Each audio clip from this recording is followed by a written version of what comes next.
The UN released a report this month warning that Syria might return to large-scale fighting after relative calm. I'm sure you've seen that report. I want to get your thoughts on it, and what is the country doing to mitigate the threat of such a thing?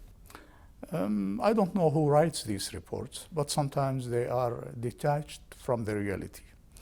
I don't want to say that we don't have economic problems. I don't want to say that the terrorist war on Syria has stopped, because we still have Turkish occupation in the north, support of Turkey for terrorist groups, Jabhat al-Nusra, Daesh, among others. And in the northeast, we have military bases and air forces by the United States occupying Hasaka and other parts of Syria, helping some separatist organizations to maintain violence and instability in the country, and having another base in Rukban on the borders between Syria, Iraq, and Jordan. We do believe this is a waste of time, waste of money, waste of efforts, because at the end of the entire game, Syria will regain its sovereignty over all these, occupied parts from Syria, and will eliminate the threat of terrorism. If the United States believes that through using the means of terrorism to weaken Syria will help them, I think they are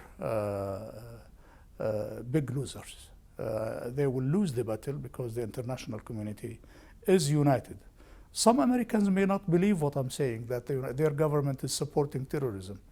But Hillary Clinton, I think a few years ago, said, look, we created Jabhat al-Nusra, we created Al-Qaeda for our own purposes, and this has backfired.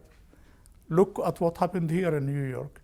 So if you create the monster, then this monster will not differentiate between you and those whom you instructed him to attack.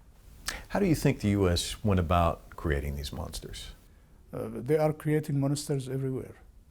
They are responsible for all the destruction that has happened in different parts of the world.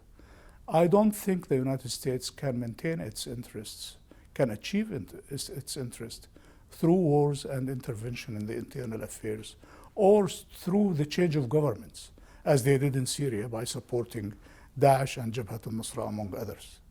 So let the people decide what they were. In Syria, a few days ago, we conducted what we call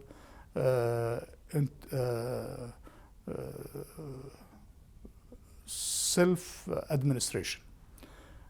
More than 20,000 Syrians have run these elections, where Syrians will govern their councils at different local, municipalities and so on. They should have taken this exercise and to believe that we don't want teachers from outside to teach us ways and means of democracy, but we know how are the needs of our societies and behave according to the wishes of the people.